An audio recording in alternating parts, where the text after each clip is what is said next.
Welcome to the world of the plectrum.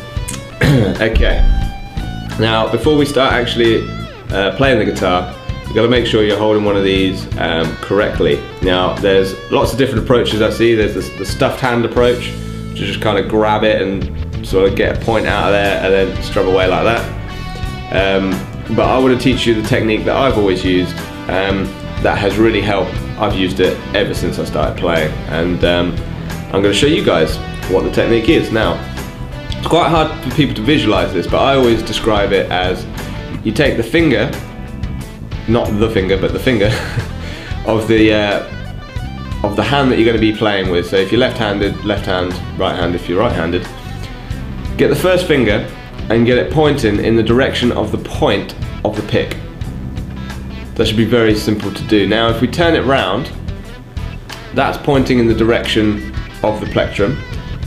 The thumb is you need to curl the finger around slightly and put the thumb on top of it, and you should get something that looks like that. Now the point should be sticking up and the thumb should be sort of like a straight line through the point. Now a question I get quite a lot is how much point should be showing.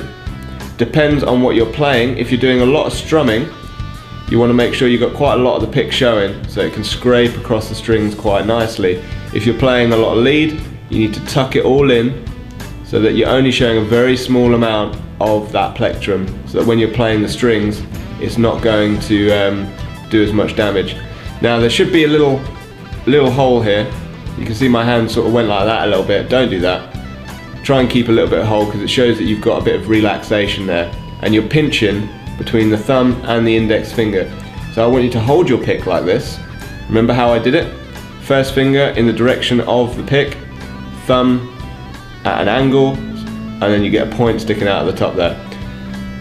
Get used to holding it like that, pinching these together, put a little bit of pressure on it, and also try moving the pick out of position and then try moving it back using only one hand. It's a little bit of a sort of magic trick thing, sleight of hand or whatever.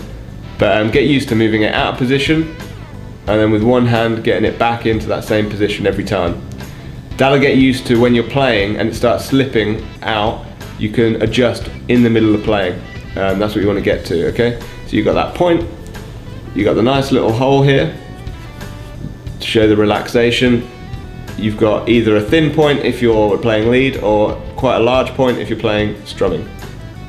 Now I'm going to show you where you actually put this hand on the guitar once you've got it in this position. That's what I'm going to show you now.